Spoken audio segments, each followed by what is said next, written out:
Hello, ladies and gentlemen, and welcome to another exciting podcast of the, hardly millennial podcast, where we are young, dumb, and full of opinions, ladies and gentlemen. And today with me is Matthew Lynn once again. I'm back, folks. Matthew is back. I was visiting lands afar. Lands afar, Ben, we're happy to have him back. Happy to be back, guys. And as always, my name is Adam. And today we have kind of a lighter topic, I would say, but definitely one full of opinions, I know, for the both of us. I think everyone has opinions on this one. So today we are going to be talking about music. Just music in general. That's very broad. Yeah, right? Not even a specific type. So should be able to fill up an hour easily then. Oh, wow. Well then.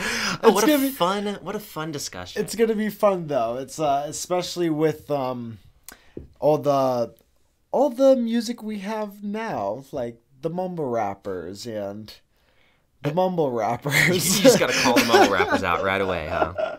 I have to, man. It's just so bad.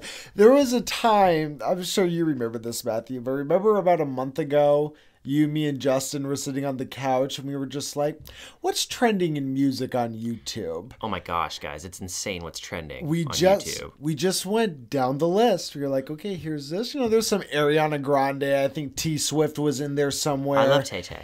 But then you had some, this triple... the ice cream cone guy. The guy with the ice cream cone on his face. They all mushed together for me. Oh, someone on the internet will know. I think that particular one was Triple Extension, I want to say. That's a cool name. It's like, I don't even know if that's the way people actually pronounce it. That's just the way I assume it is, because it's XXX and then like tension. So I just like Triple Extension, right? That's what I would think. I would think. It makes me think of like an extension cord. That's what I think. I just think triple extension. I just think of ice cream because of that face tattoo. I think over that whole hour rabbit hole we went down, I think I literally understood about 7 words in the whole. I was getting about a word every 10 minutes. I don't get it. The really beats were don't. Great. Beats are great. I think the beats were fine, but it's one of those things where you listen to it and you don't immediately want to say that, at least for me, I don't immediately want to say I hate it, because I didn't hate it.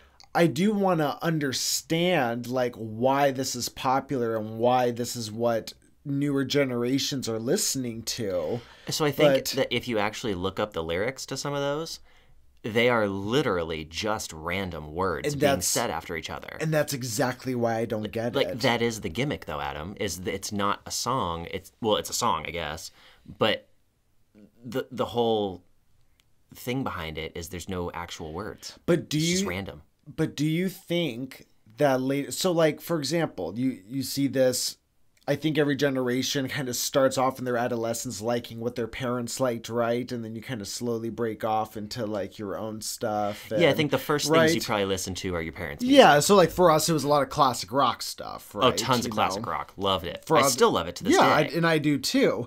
But there was an understanding though of like, the art behind some of the lyrics and some of the music that was in there. Yes. But I have no doubt in my mind that to our grandparents, that just sounded like noise to them, right?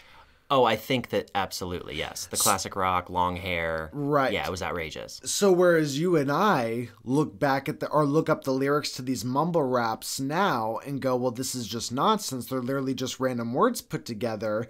But then 20 years down the line, there's going to be that generation that's like, well, you guys just don't understand it. It's poetry. It's art. And it's going to be like, we're not in on a joke, you know? They're not making like Stairway to Heaven these days or anything. Like our parents had some hits. Yeah, but I don't really see any of those being hits. But do you think that there were, like, our grandparents, that generation, were looking at songs like Stairway to Heaven and not getting it, or thinking that the lyrics were just nonsense, possibly? Bro, it's a beautiful song. If you say you don't like it, you're lying. But even Grandpa likes Stairway to Heaven. I agree with you, but I don't know. I just always wonder if, like, mumble rap is just... If the only reason we don't like it is simply just, I guess maybe we just don't get it. Yeah, we're old. There's just something in there that... I mean, I'm not either. I'm in my prime, dude. Of course not. Well, with that said, what kind of music do you typically like, Adam? So same thing that we discussed earlier. I grew up with the classic rock, so I think my first concert I went to was Kansas. Oh, there's a way to start it off. So for those who don't know, Kansas is the one who did Dust in the Wind, Carry On Our Wayward Son. Carry on our wayward son. All the good ones, man. So they were my first. I really liked Styx and Meatloaf and Foreigner. So a lot of the classic rock ones, Queen, I went through a big Queen stage, went through a big Beatles stage. So you like more of the fun kind of rock. Very piano-y, very live, kind of high energy. That classic kind of 70s rock and roll. I really like the bluesy kind of sounding. But then I never got into like the metal stuff. So I never got into like Metallica or Pantera or like Megadeth. But I guess those were more like 90s though, weren't they? Or were those like 80s? Were those our parents' generation? Well, more? You crossed a lot of spectrums there with that list. Did I? So like Metallica, I think, started in the 80s and hasn't stopped ever since. Pantera, again, I think late 80s. Pantera, that was Dimebag Darrell and stuff, right? Yeah. Yeah, I think those were all 80s, right? They were old when I was a kid, and I was born in the early 90s. See, I never got into 80s rock. Why? And maybe, I don't know, maybe it was just my parents weren't really into 80s rock. Like 70s was like their high school days and everything, so it was a lot of like the big hair bands, rock. Yeah, they just weren't AC/DC, that kind of stuff. Yeah, they just weren't into like the big hair bands. So I think just as a result, my brother and I just never grew up really into it. Interesting. I had an uncle that really enjoyed the big hair bands. Yeah. So like Judas Priest and Whitesnake. I have a lot of friends who love them also, but so they're kind of dear to my heart. I enjoy them. I do. Would Rush be a big hair band? Does that count? I don't know. I like Rush. My dad love Rush. My dad was a big Rush fan one of my favorites. also. Yeah, they're great. I don't know if you would consider them a hair band. Were they 80s? I thought they were more 70s. Yeah, I think they were more 70s. Yeah, so all that 70s kind of rock stuff I like, but when you got into like more of the hair bands, I mean there's definitely some that I like, but otherwise it was just but that's what I started out liking, and then got older, I really was into kind of the emo scene. Not necessarily the trends as far as the dress or anything, but the music I really liked. So The Used, My Chemical Romance, Taking Back Sunday, that was a big part of my growing up too. Yeah, All American Reject. So I really liked listening to that music as I was getting a little older. And then I would also say, I would argue to just say I like all music except for country. I just never got into country. Country gets hated on so much. I know. I have given it a try. I really have. But there was one country band I liked growing up, and that was Big and Rich. And I don't even know if they're still around. I never heard of them. But they were I bet they were probably a little more on the rock side. So I like the kind of country music that's like the ho-dunk have a party kind of thing. Like I got barbecue sauce on my t-shirt, like that kind of thing. I'm at the fair and I met the girl in the mud. Favorite. Like I'm down with that, but the ones that are like sad, I don't really like the sad ones. And then like you're kind of obligated to love like the patriotic ones, I guess. Well, of course. But if we're being really real here, I'm not. They're not my favorite. To me, it's not even a lyrics thing with country. It's simply just the way that the music sounds. I don't like that twang kind of music sound. And that's all country sounds like to me. I have to agree. Unfortunately, I have to agree. I'm just not a big fan. I want to defend it. I really do, because a lot of people dig it. My sister loved it growing up. Well, it's one of those genres of music where I definitely understand why people like it. You know, people who get really into country, I can listen to country and say, okay, I understand why you would be into it, but it's just not my thing. Some of the lyrics are just redundant. I mean, I know lyrics in general for a lot of pieces of music out there now are redundant, but there's a song that plays over and over at my work that goes, sunrise, summer, sunset, repeat.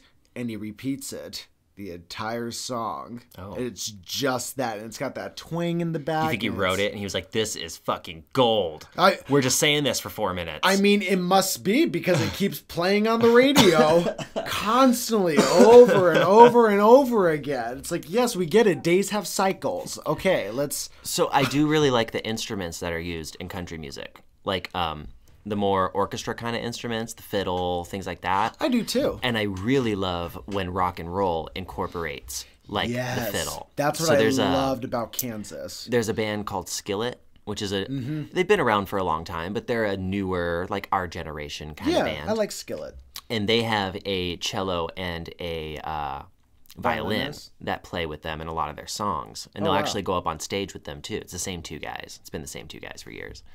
And I think that is fantastic. Like guitar and orchestra sounds amazing together. I really love it when bands mesh those things together. Even rappers these days, the best beats are the ones that have that like orchestrated kind of feel epic. To it. Yeah, it's well, epic. I was an orchestra kid growing up. I played violin for like 9 years, 8 or 9 years. I did it for a long time. I think I played for 3.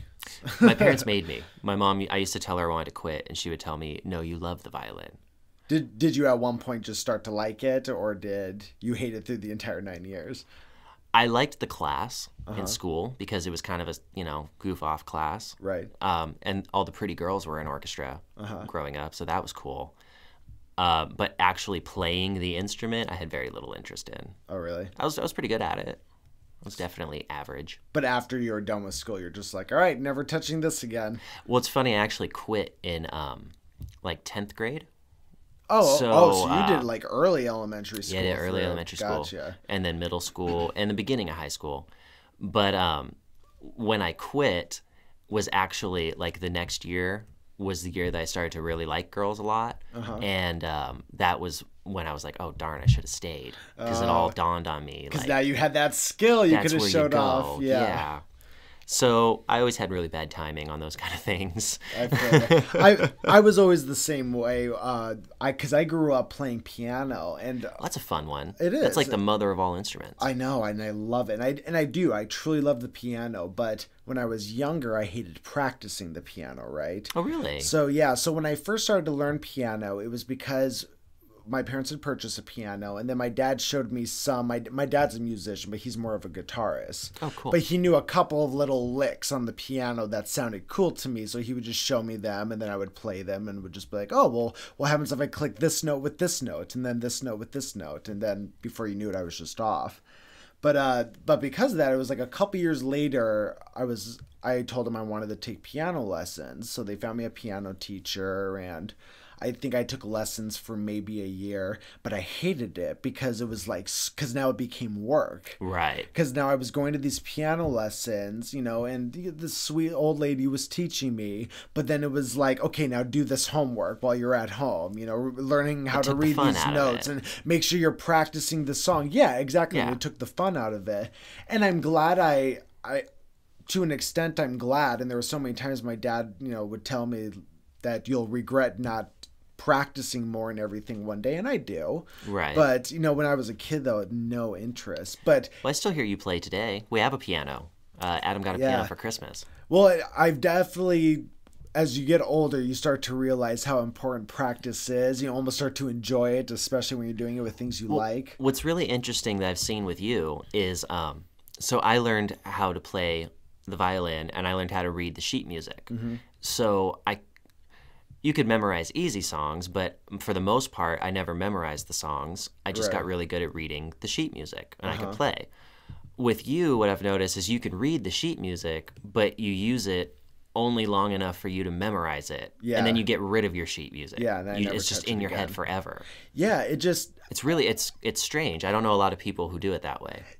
Yeah, I don't know exactly why that is with me, because growing up, I never thought anything of it, because just as you said, I guess it was more normal to be able to memorize simple songs. Right. But I, just as you said, was able to memorize stuff that was a little more complex. He's literally memorizing the theme song to Kingdom Hearts. Yeah. Like, we're not talking about simple songs here. This is like a full course song. And he'll just memorize it. Yeah, and I don't know if it's muscle memory or what it is, but what never made sense to me, and I think why reading music has never clicked, because even right now with reading music, it takes me a second, right? I have to like really look at the notes and sometimes count the like lines between on the measure and stuff. And then, once I'm able to get that, I'll be like, oh, it sounds like this, and then be able to play it. But it never was able to click to me to be able to like read something and know that means my finger goes here. Now that means that goes here and goes here. And I actually envy that. People who can just take a piece, who know how to play piano and can just take a piece of music, put it in front of them, and then just be able to play it. It'd make my life so much easier if I could just do that. I think it's literally a grass is greener on the other side thing. Yeah, because I'm sure they say the same thing. As being someone who can read the sheet music, I don't have to count the lines. I can just look at it and see what note to play. I wish that I was better at memorizing because that would make my life so much easier. Yeah, well, you know what I mean? And Justin's a musician also with his voice. He's an opera singer, by the way. He's probably the best of the musicians in the household. And he was the same way as you. He could only read music. You could never just, like, improv per se. Yeah. You know, what he was doing. It had to be written down. But one thing I was just always good at, though, even before I got to the point where I was reading music or even trying to learn songs, is I was always just good about knowing what sounds good together. Yeah, you have a feel for it. Yeah, so if somebody was telling me like, oh, if I wanted something that I was playing or just bullshitting with to sound more jazzy, it's like I didn't have to look up how to make something sound jazzy.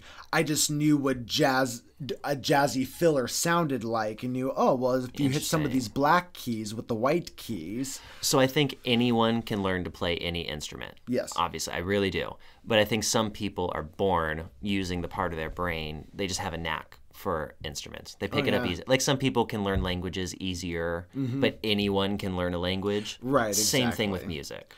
I watched this video once. Of this little girl that I think was like 10, 11, or 12, and she was this prodigy at piano. I think you've seen the video. Well, I've seen a little girl who can do violin, like amazing. I think I've seen that one too. Like better than adults, dude. She's incredible. This girl was interesting. They gave her like a random set of notes, a random set of like 5 notes or something, and she took those 5 notes and then was able to make a piano piece out of it. Oh, like a whole symphony thing like out this of it. Whole thing, like right there in front of you. Yeah, some people just have it, dude. Yeah, some people just have it. It's wild, but... Well, it's like comedy or anything else. Some people are just funnier. Some people can tell stories better. Yeah. You know, some people are really good at podcasting. They're just born to do it. It's strange that we just kind of fall into that category. We just found the niche, man.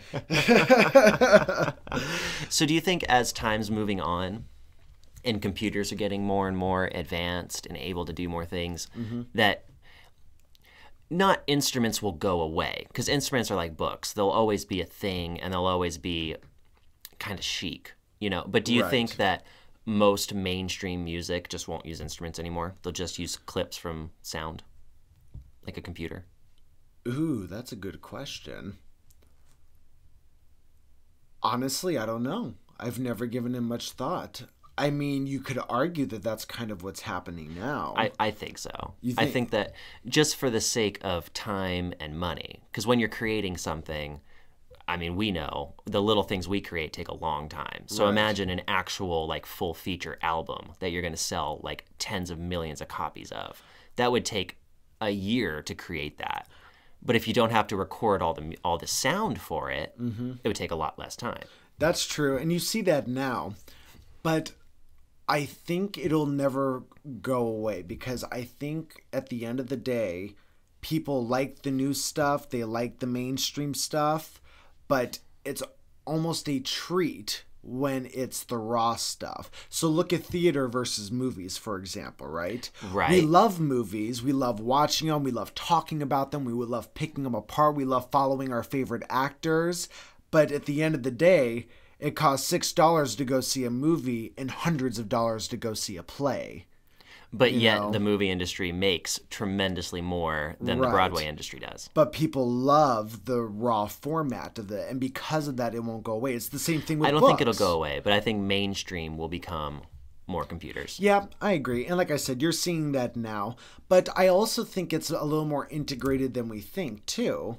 Because I think some of these noises that you hear through whatever these hip hop or rap beats, or I don't even know if some of the newer stuff coming out now you can't even call hip hop anymore. I think it's going to have a new name. But anyway, I think a lot of those are still made with regular instruments, but they put them through a computer to create certain noises and things that they to want distort with it and stuff like that. Yeah. So, I mean, it's like a So computers are more of synthesizer. an effects kind of thing. Yeah, I would argue that just that. It's more of an see effects that. kind of thing. Well, it kind of takes the creativity out of it if you're just using a computer. Because it can still be original, but if all those clips are pre-recorded, then you didn't actually create any of those. You just put them together in a creative way. Right. Whereas if you actually create a riff on a guitar, that is nothing else ever been played quite like that. Well, but I almost think too, possibly, that at one point it will seem like the computer stuff is taking over as far as music is concerned. But I think it's going to become so saturated and so easy to mimic that it will actually go back the other way. I mean, I saw a video. Right. I saw a video not too long ago where it was this guy just saying, "Hey, I'm gonna make like a rap, like a hit rap song in 5 minutes using this, GarageBand on steroids software, right?" Right. And so he makes this stupid little beat that sounds, because it shows the pieces of him putting it together. So it sounds like shit, as he's putting it together. And he literally just did what we were talking about with the mumble rap. He wrote bullshit lyrics, things that just, sounded good together. And then he put them together and played it. And if you didn't know this guy was just making it off the top of his head in his garage, you would think that this was like one of the hit songs that was playing on the radio. It was that easy to do. I myself have made beats in GarageBand, and they're not the most extensive or crazy things, but I was able to make one. See, in my heart, I don't really like that, I'm going to have to say. I feel like it should be a little more personal when you're writing music. I do too. And it might just be from the generation I come from or what I grew up with. But, it's almost insulting to your listeners. Okay? It's like, okay, I think you guys are so gullible and so unintelligent that I could literally just make anything in 5 minutes and you'll eat it up. But with that being said, if people like it, they like it. You know what I mean? Well, we almost have to look at it as a reflection of the generation itself, because really all music is through the generations is just reflection of that current generation's teenage angst, right? For the most part. I mean, that's where emo and the kind of emo and scene music came from. And I mean, I would argue that's where our parents' music came from also. It's classic rock to us. It was just rock to them in the day. And I think, that's kind of what you're seeing with music now. It's like, guys, don't get me wrong. You have the mumble rap, but there's also people like Charlie Puth and Shawn Mendes and Billie Eilish and Aurora, like these other singers that are coming up where it is more meaningful lyrics and they are more, in my opinion, well put together songs. Not my cup of tea per se all the time, but it's not mumble rap. But mumble rap is appealing to a certain audience, and you could argue that mumble rap is just some reflection of that teenage angst, which, as we know, is kind of this social anxiety, depression type of... Do you think there's more choices now than when we were growing up? You think there's more rappers to choose from? More bands to choose yes. from? Yeah? I don't even think it's so much more than... Well, I guess it is. Well, see, when we were young, when we were 10, 12 years old, there literally was not YouTube. It just didn't exist. So you couldn't go to a place and just type in a band and see all their music. That didn't exist. And that's what I was going to argue. It's like today, because I'm sure there were just as many people trying, but now it's like you don't have to go, perform at shows per se and wait for somebody to discover you. All you have to do is just buy a Blue Yeti microphone, sit in your room, and rap to something and put it on YouTube. Didn't Taylor Swift get... Taylor Swift was from popular like that? I think that also. Who's the dude everyone loved? The Bieber. I think Bieber came from Facebook too. Oh yeah, that's how I think Usher found him. Or something like that. Usher. He had a good day when he found him. But so because of that, and because like I said, you can take pieces of software like GarageBand, hook up a drum machine to it, and make a beat. Do you remember? Gosh, I haven't thought about this in a long time. So there used to be like Borders. Was like a store you could go to. It was like a bookstore. Borders Books? Okay. Yeah. But they also had like a CD section. All right. Yes, I remember. And in the CD section were all these shelves of plastic CDs, and then there were like these headphones that would be every like 3 feet. Oh my gosh. And you could put the headphones I on remember. and pick a CD, and you could actually sample the CD before you bought it. That was the closest thing to YouTube when I was a kid. You had to actually get in the car and drive to YouTube. I remember there were a lot of places that I remember, even if you went to like Spencer's or Hot Topic, they'd have a little section that sold CDs. And you had to sit there and wait for someone to be done with the headphones. Yep. And then you could use it. Oh my God. I bought albums sometimes that way. Remember I would those? just go through. That's not even a thing anymore. You don't even see those anymore. Well, because just as you said, you can just look it up now. It's crazy. I remember when you used to have a Walkman. So you had to pick one CD, which was like, what, 15, 18 songs from one band. And that was what you got. And if you took a step too hard, it skipped. Yeah. Why do you think people even buy albums anymore? Nostalgia. Really? It's art. You think it's just that? It's art. Okay. Because I think it's a collector's piece. Because I used to have iTunes with hundreds of pieces of music on there. I used to have an iPod. You know, I used to have music on my phone even. And now I've gone to this point to where if I want to listen to music while I'm driving, I'll put on like Pandora. And if I want to listen to something specific, I'll look on YouTube. Yeah, it's like I don't even have to. It's like, why own all this music when I kind of do? I think the biggest argument for vinyl is the sound quality. I think that there's a lot of people in the world who adamantly argue that vinyl sounds better. Well, but I have to scientifically argue that high definition sound simply sounds better. It has to. I agree with you. It has to. Vinyl is, and I think we've talked about this on the podcast before, because I have vinyls, as you know, and But to me, I would never argue, though, that vinyl sounds better. I think a lot of people do. It has that, more studio sound. No, I don't care about that. To me, it's more of just the experience of listening to it on vinyl. But as I said before, the 4-minute experience of getting it started, where it takes 2 buttons on my cell phone. You're right. That's exactly what it is. That's literally what it is. People like the machine. They like the little needle that makes the sound. Well, and it's certain kind of music, too. So I would never buy, let's say... Would you buy an Eminem vinyl? No. No. Because there's no music behind it for depth to have to listen to. So the music that I purchase for vinyl is bands like I really like folk rock, right? So I'll do like Mumford & Sons, Of Monsters and Men, The Lumineers. But they have lots of different instruments in there with different depths and tones. Exactly. But and that's my point. People who are buying, Megadeth vinyls and saying it sounds better on vinyl, no, it doesn't. Get the fuck out of here. It does not. I'm sorry. Yeah. The high definition sound, you get much more of the individual pieces. No, it's just a total hipster thing, and anybody who's saying it sounds better is lying to you. I mean, look up the videos on YouTube of live performances, and the ones that say HD in front of them are way better. I promise you. They're way better. Oh my gosh, I remember the early days of YouTube when you wanted to look up a band performing live. Remember there was that epidemic of Razor phones? Everybody had I remember the Razor. Fucking Razor Fuck phones. yeah, I remember the Razor. And I wanted that so pink. bad. Yeah. Hell yeah. I wanted it too. I never had one. Well, by the time you got one, it was ancient. Yeah, exactly. It's fucking 15 years later. That's exactly what happened. I think it's on display in a museum now, the Razor phone. The Razor was amazing. Yeah. It broke. Everyone's Razor broke. And everybody had a pink one. Did everyone have a pink one at your school? For some reason, no, I always saw the charcoal one, the silvery charcoal one. For whatever reason, at my school, boy or girl, everybody had a pink one. For the kids who are maybe confused right now, we are talking about a cell phone.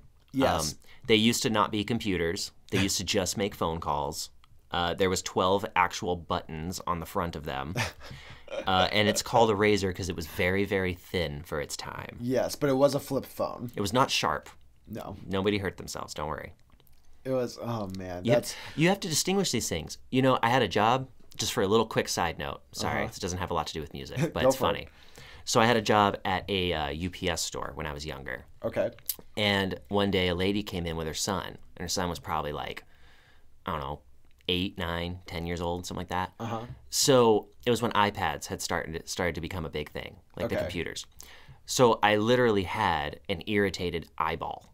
Okay, my eyeball was having issues that day, and it was all fucked up. Oh, I know where this is going. So I told them, I was the only one. I said, "Excuse me, guys, I have to run to the bathroom and get an iPad." Okay.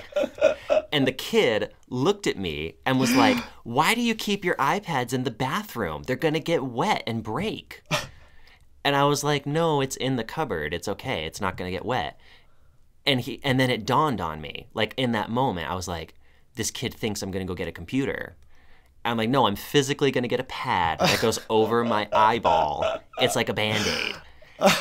And it was just, I think it was the first time I really felt old.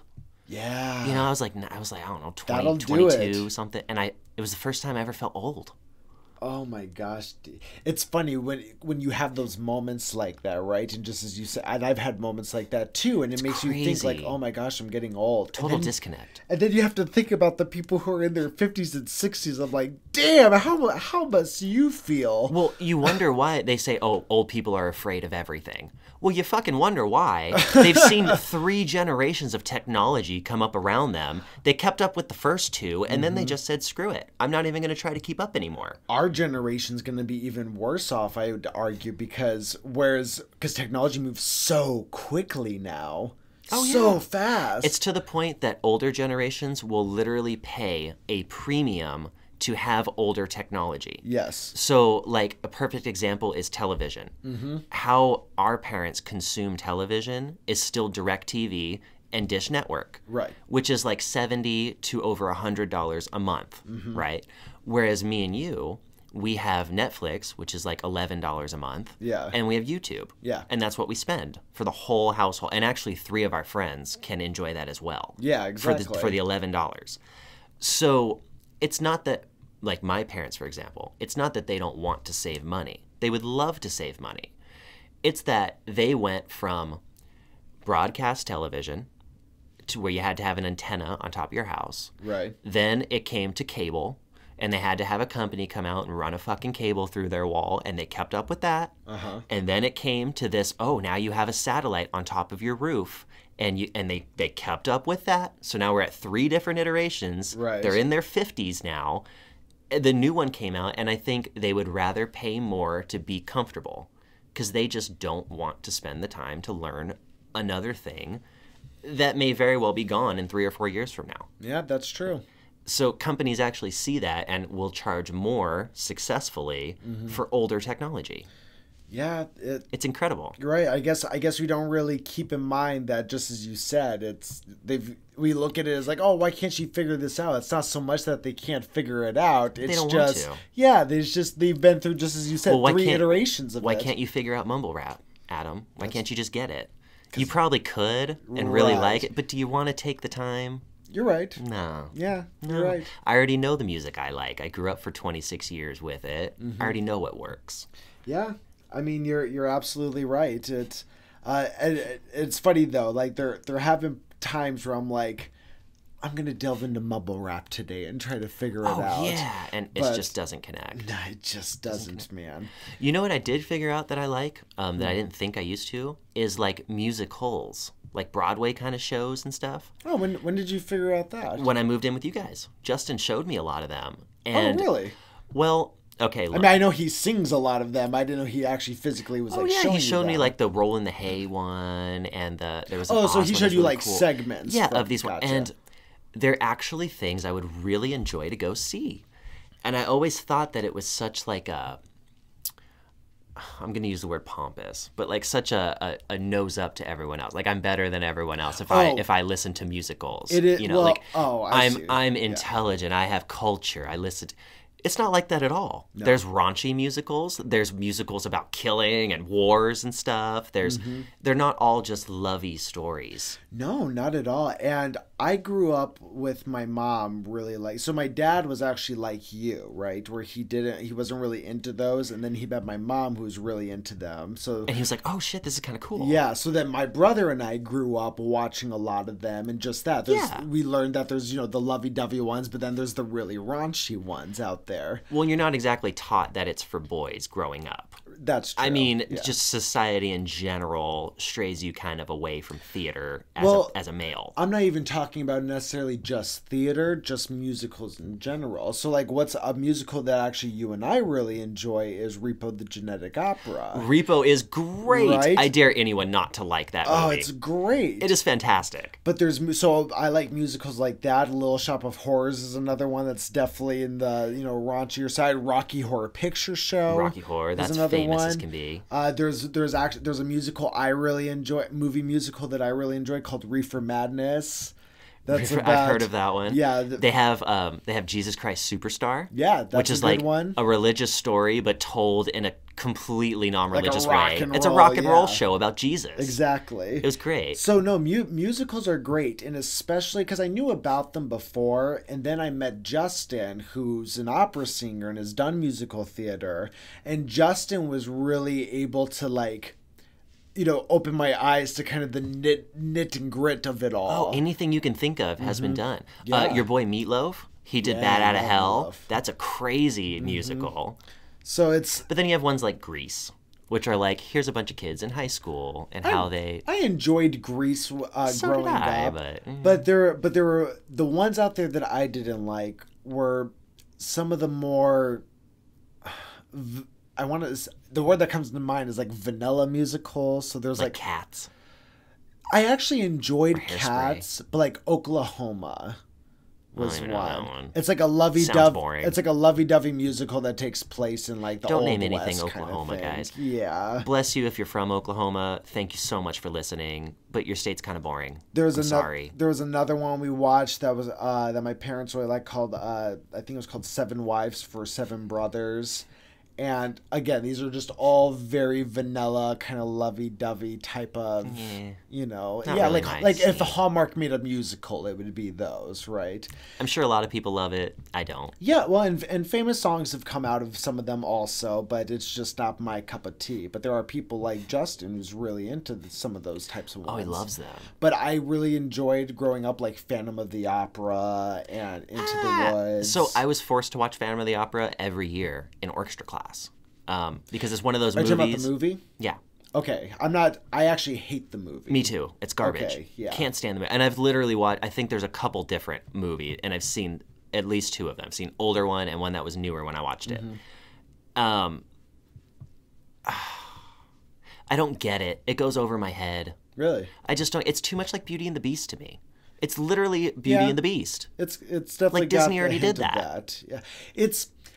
So I totally agree with you. I think, and I know both the movies that you're talking about, and neither one of them do it justice. No. And really, the actor who plays the actual count or whatever, like the dude, Phantom, yeah. so he's pretty good in the newer one. Yeah, the newer one I watched it one. He was pretty good. He's pretty good, but the problem is though with those kind of movies is you're taking this operatic musical and turning it into this movie thing. But then you're not getting these trained singers to act the roles.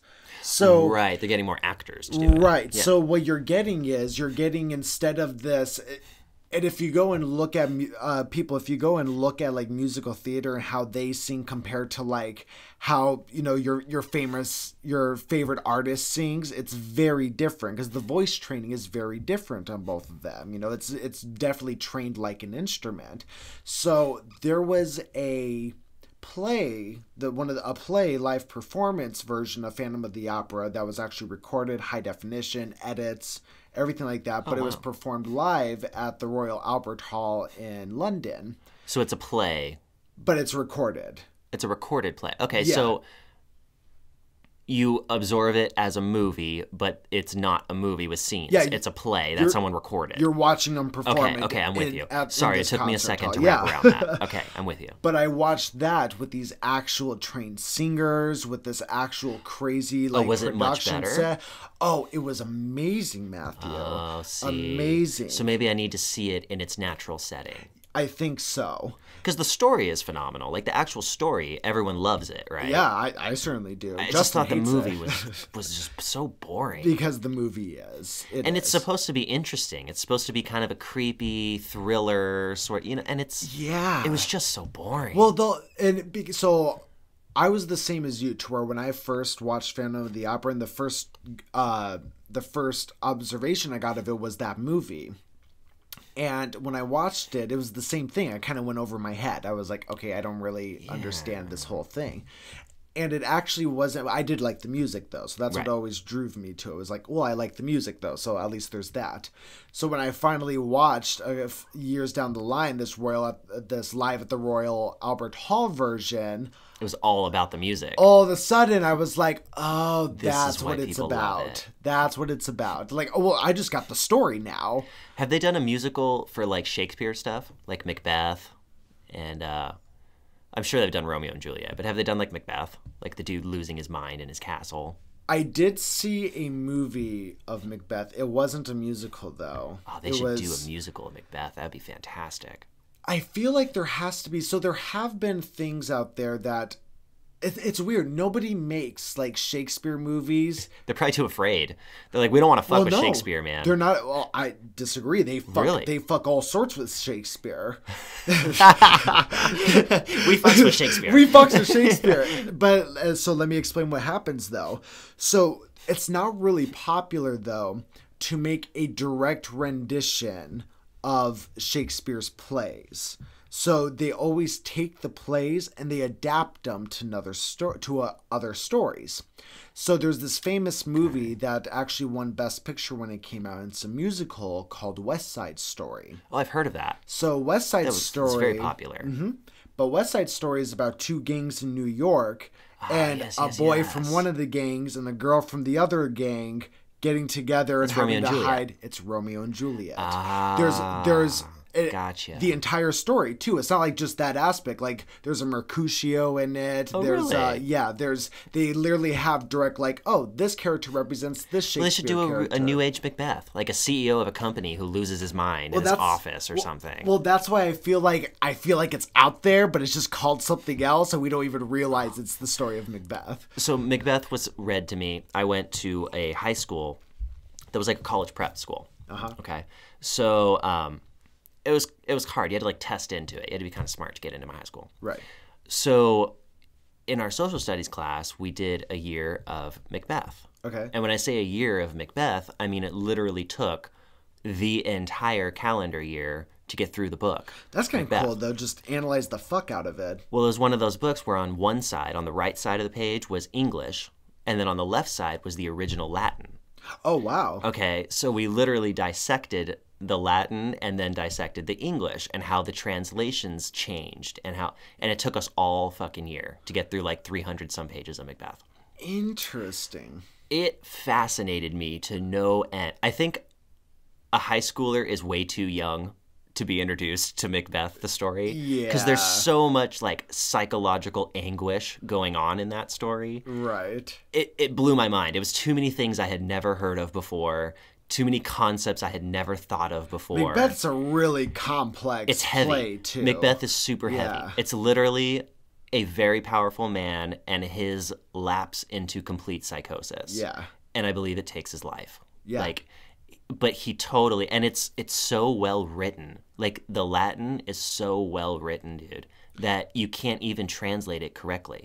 So I was just going to ask, so from your memory, what were was it just basically as the best they could with the Latin translation? So it's not even so much that the lines, like line for line, gets mistranslated. Right. It's entire concepts get mistranslated. Okay. So I don't have any specifics. It's been so many years, but I remember there being, it would go off for like 4, 5, 6 pages where on one side it was telling a story and it was happening maybe in a field or something, but then on the other side it got translated in a way where it was in a graveyard or it was, you know what I mean? So the whole theme, and that's just an example, guys. That's not actually an instance that happens in the book. But there were many times where the whole feeling of the story was totally different from one rendition to the other. Weird. So emotions were conveyed differently. Okay. How the characters were responding to things would be a little bit different. And it got to the same point in the end, but reading it in its original language, I think anything is how you really do it justice. It's a totally different story. I'd agree. I mean, there's people who do that with the Bible and other religious texts and stuff like that. Also, or like we studied Gilgamesh for a while. Also, we did a year of Gilgamesh. Yeah, and that one it was too big to get through in even a year. That's too much. But that is not even Latin. That was like some ancient language. Yeah, I was gonna say it's a really old one because Gilgamesh. I could probably think of it. Isn't the Adventures of Gilgamesh? Isn't that actually where? That's like the first original telling of Noah, isn't it? Wasn't that Gilgamesh? Towards the end of his days, there was a flood, and he made a giant like ark or boat. So Gilgamesh, no, not really. It's more of the telling of man going from beast to human. Okay, maybe I'm thinking of someone else. Then. It's the story of man being separated from his inner animal, and leaving nature and moving into a civilization. Gotcha. Coming away from your natural self. So he meets the beast man, and the beast man is supposed to be the animalistic human being. Oh, it's all a metaphor, yeah. It's all a metaphor, exactly. Yeah. But I think Gilgamesh was the first like book, epic tale, story. It's the first Odyssey. Yeah, I think that's what it's the first. Yeah. It's the first story like ever really written. Oh wow! I don't think there's like books or stories before Gilgamesh. That was the first one. Oh wow! I didn't know that. Yeah. There was I must be thinking of something else. I don't want to stray too far off topic, but what were we talking? We were talking about music. We need to go back to music. Music, Adam. Jesus. I was like, wait, because I was like trying to I was trying to think of something to continue with that conversation. I was like, wait, no, we have to go back to music. We got crazy. Well, I mean, if you say so. I was having a good time. I was having a good time too, but really, I just didn't know where to go. But do you think Eminem is the greatest rapper that ever lived? Oh well, there's a change of subject very abruptly. Oh God, do I think Eminem's the greatest rapper to ever live? Yes. Yes? Yes, I do. Yes, I do. Okay, so let's just start with he's the best-selling rapper in all of history. 155 million records sold. Okay. Pretty sure, all right? I'm not a musical scientist, but I dare anyone to look it up. I think he's the best-selling music artist ever in history. Really? I think he is. You think he's outsold more than like Michael Jackson? I think he outsold the Beatles. I think the Beatles are at like 130 or 140 million. Wow. I think Eminem's like 155 million albums sold. I mean, I can't say I'm too surprised. I mean, he's been making music for what, 30 years now? 20? 30 years? 30 years? Has to be 30 years. He's since probably the been 90s, in the game right? about 30 years. Yeah. I think he's been very highly popular for about 20. Okay. So I don't know that he's the richest rapper. There may be some. I think that Jay-Z is actually one of the wealthiest rappers, but Eminem has definitely sold the most units, which arguably right off the back makes him the greatest. Right. Now with that out of the way, let's talk about style. So when you say greatest rappers, I'm pretty confident that almost anyone around our age is going to jump to Tupac Shakur or Notorious B.I.G. Yeah. Okay. Those are kind of the two big ones in history. They kind of like made it what it is today, right? So they were great. They were fantastic. They're timeless. Tupac still comes out with new albums, and he's been dead for decades, okay? They only had one style. And they did their style better than anyone else. They invented their style, I dare say. Eminem, in my opinion, has shown that he can do any style as good as or better than anyone else doing it right now. Yes. Okay, so maybe he can't do Tupac style better than Tupac, but he can do it better than anyone who's out there right now today. Gotcha. So if you're looking at it over the broad spectrum, I would say that, yes, he has more skill than any other single rapper has ever had. Now, the final point is lyrics. Eminem has literally gone down in history. If he's anything, he's one of the greatest lyricists to ever live. Yeah. Meaning he can put words together more cleverly and more interestingly than anyone else who's ever put words together. Yeah, I saw, I think you've seen this also, but Anderson Cooper did an interview with him, And Eminem was saying, I don't like it when people say you can't rhyme with orange. I can rhyme anything with orange. He just started listing off all of these words just simply because he goes, I just changed the way it's pronounced. And he went on for a while. It was like door hinge. Yeah, he was like, well, I'm eating my porridge and the door hinge. And with George. Yeah. So if you put together the fact that he is one of the greatest lyricists that ever lived. Yes. He can dabble into any style at any speed. Yes. And do it as well or better than anyone else. And all of that has culminated into him being the greatest selling rapper, very possibly the greatest selling musical artist in all of history. That makes him the best. He is statistically, mathematically the best. Yeah. I would agree. He truly is the rap god. And you can't even say he hasn't been doing it very long. He's almost been doing it at one of the longest, too. The dude's going into, what, his 40s? Yeah, that's what... It kills me, too, that there are still people that will, like, give him shit. He's not my about favorite stuff. rapper. I might actually add real quick. As Matthew Lynn, he's not my personal favorite rapper. Tech-Nine's your favorite rapper, right? Tech-Nine is my favorite rapper Tech-Nine ever. Also. Yeah. But Eminem's definitely probably my favorite. But I do love I think Eminem Tech-Nine. can do anything Tech can do. I think the so, same too. or better.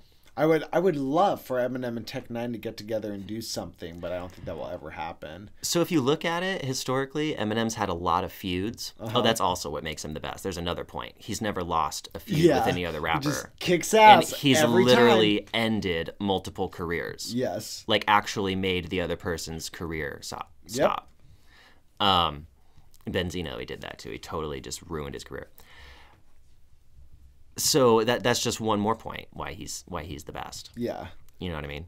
But Tech-Nine, I do really... that was my point. That was my point. So I think Tech-Nine and Eminem have purposely made it a point to never feud with each other. I think they almost have like a kind of like... respect. Mutually assured destruction sort of thing. Like if you attack me, I'm going to attack you, and we're both just going to fuck each other up. I was going to say, it's almost like neither one of them know who is win. It's like Russia and America. Yeah. Like we know we could have an epic fucking battle, but let's just not.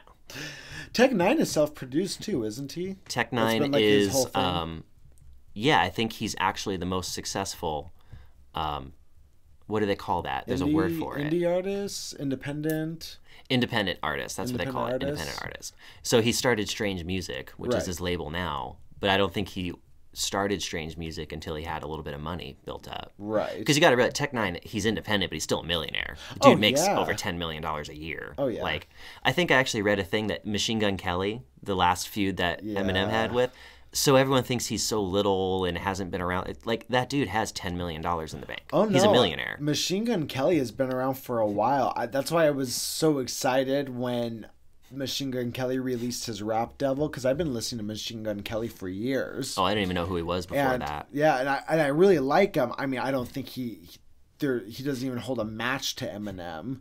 But no, but had he not come out feuding with him, I think I would have actually liked Machine Gun Kelly a lot more. Really? Yeah, he automatically went kind of on my no-listen list because I want to support Eminem. Well, to me, it always, like, I understand what Machine Gun Kelly was trying to do. I don't think it was so much of caring that Eminem called him out on one of his songs, and if you listen to the lyric where Eminem calls out Machine Gun Kelly, it's so small and I think it started with, did and... Machine Gun Kelly say something about his daughter? That was what started it. Well, yeah, it wasn't that. But I don't think he said something about his daughter in like a song. I think it was a comment he made otherwise. Yeah, he said that she was hot. She had grown up. Something like that. He was in an interview and saw a picture of Haley. Yeah. And was like, oh, wow, she's hot or something like that. And Eminem was like, shut your mouth. Yeah, and we could be wrong about that. But I'm pretty sure I'm kind of right about that one. Was it that? I'm more confident than I usually am. I thought it was more slander than just saying she was hot. Kyle, let us know, brother. We know you're out there. You guys will be Kyle one day. You have to at this point.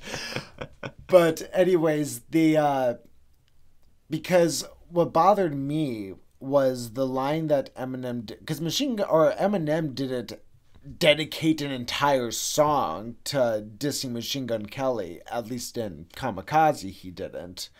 And then I think he said something in passing. Was Killshot separate from Kamikaze? Yeah, that was totally separate. Okay. That was only the response to Gotcha. Machine Gun Kelly's shit.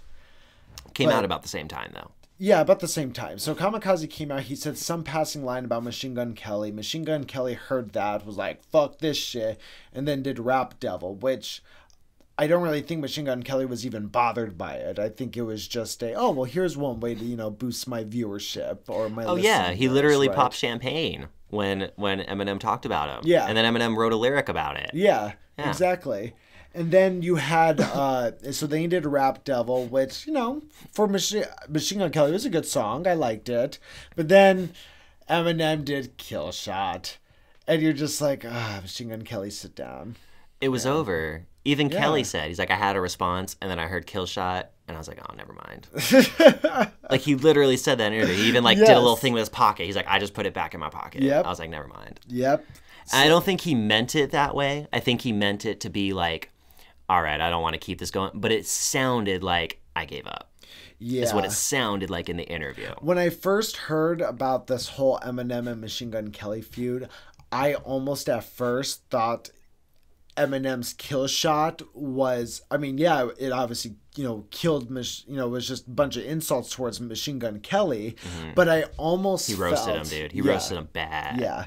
But I almost thought that maybe this is almost Eminem's way of here you go, this is going to boost your shit a little bit kind of thing. I think he would have been a little bit nicer. And then he ripped his asshole on that one. Well, it wasn't until I saw an interview with Eminem which was actually published by Eminem's company. I just need to say real quickly. Yes. The only interview Eminem did about it was on a network that's run by Eminem. Yes, exactly. And Eminem was talking about, the feud about Haley and everything, and then that's when I was like, oh, so Eminem he was does actually not like pissed. This man. He didn't want to respond because he didn't want exactly what you said to make Machine Gun Kelly's career go up. Well, but he was like, nah, fuck it. And what's funny is, if Machine Gun Kelly just left the Kill Shot thing at that, I think his listenership would have gone up and did go up. But then he started doing shit, like tricking his audience into flipping off Eminem. Yeah, I heard about that. There was that photo. Yeah. Where they weren't, I think he didn't trick that. They were literally agreeing to flip off what he was talking about, but later on he went back and said he was talking about Eminem. Well, but he was not in real life. Well, no, what the story is you're right. He was talking about something separately towards the audience, and then he made everybody do the flip off thing. He turned around to face the camera. I think he took off a shirt that he had, and the shirt had Eminem's face or fuck Eminem or something like that. So then it created this illusion. But then the crowds, as soon as he turned around, the crowd started booing him. Exactly. They were pissed. If you watch, but they didn't show that part. Well, they did later on. They did because there were fans who were like, okay, because he's the one who tweeted that picture, went viral. Everybody was like, oh my gosh, look at all these people who hate Eminem, and then people who were actually at the show were like, okay, first of all, no. Let me show you the video footage. Which, by the way, why would he fucking do this? Because everybody has fucking cell phones. That means that the Eminem is the best, dude. If it was Usher or anyone else, they'd have been like, all right, whatever. We'll just let him think we flipped him off. Nobody wants to be thought of an Eminem hater. Yeah, nobody. But even having said all that, I still like Machine Gun Kelly. Another independent rapper I like a lot is NF. Oh, I was listening to him this morning in the car, actually. I really enjoy NF. Very epic. Yeah, very epic beats. His music is a little bit... there's a word for it, but you can compare it to Eminem, where he'll have a beat, but he'll kind of go through different melodies or cadences when he speaks. Very influenced by Eminem. Whereas NF, if the beat is da da da da, his raps are da da da da da da da da da. You know what I mean? Right. So it's all very lateral. Reminds me a lot of what is it, Hopkins or Hopkins? Now you're making me think about Hopsin. I really like him too. He's great. Again, you could tell a lot of Eminem influence. Oh, yeah. Well, I feel like any coming up rapper anymore is Eminem influenced. I feel a lot of them are Eminem and Tech Nine influenced. Yes. If you listen, at least especially the beats are definitely... Well, they're fun to listen to. You hear a lot of Tech Nine influence in the beats. And I think as far as the lyrics and the way the actual rapping is, I think you hear a lot of Eminem. Well, they're both really good at rapping in ways their cadences are not boring. for anyone who knows what cadence means. It's like the flow, the way that they speak the words. Yeah, it's like the melody. It's like the rhythm. Yeah, the melody version. It changes. They don't just use the same. It's not da da da da da da da da da the whole time. They mix that up. And that's why Eminem's kill shot was just that, even more of a kill shot, because it wasn't just the insults. He was showing, look, I can rap like this. I can also rap like this. I can also rap like this. And then he did the ringer on that. And did you hear how fast he raps on that? So he showed, you want me to rap fast? I can do that too. Well, fuck, all of it. You saw that tenfold on Rap God. True. He went through a whole fucking verse, a whole minute of just... I watched a thing when I was a lot younger. It was like an interview with Eminem, and he was saying that when he first started out, that Dre and other people actually told him that you have to slow down because people can't understand what you're saying. Really? Yeah, he would rap, he would just blah, blah, blah, blah, blah, so fast that people liked it, but they told him you'll sell a lot better, you'll be a lot bigger if mainstream can understand you. Damn. So he had to kind of consciously slow it down a little bit. So it's almost like in his early days, he focused on, being really fast because that's what people wanted. And then people were like, all right, you're fast. We get it. Slow down. Focused on lyrically murdering people. Mm-hmm. That's what he does. He lyrically destroys people. Yep. And he does a damn good job of it. Yeah. I think the speed and everything else came afterwards. Yeah. Do you think Eminem is the greatest rapper in the world? If so, leave a comment. If not, leave a comment. We want to know. Either way. Either way. Just let us know. Well, that was a pretty opinionated hour right there. Yeah, I had a good time. Music's always a good. We could have 5 other podcasts and just talk about music. Guys, we literally you guys know about the pad of paper with the points on it. Yeah.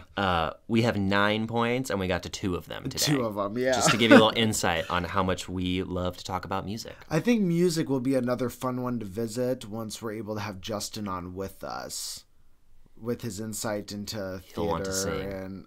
Oh, he will want to sing. That'll be a fun day, guys. We'll anxiously await that day. All right, guys. Thank you so much for listening today. We always appreciate it. Remember, you can follow us on all the social medias. Once again, we still have a GoFundMe going. It's going to be up for about another 20 days. You can find it on gofundme.com/hardlymillennial. And also remember to check us out on YouTube. We did just post a vlog video. Not yesterday. It was 2 days ago. Was it yesterday? It was yesterday, bro. Yeah, so we just posted a vlog video yesterday. Yeah, all the days run together. All we do is edit. It's true. So if you haven't checked that out yet, please go check it out and leave a comment, like it, subscribe, and all that fun stuff. Matthew, any final words? Just the typical thank yous and goodbyes. Thank you and goodbye. I love you guys. Bye-bye.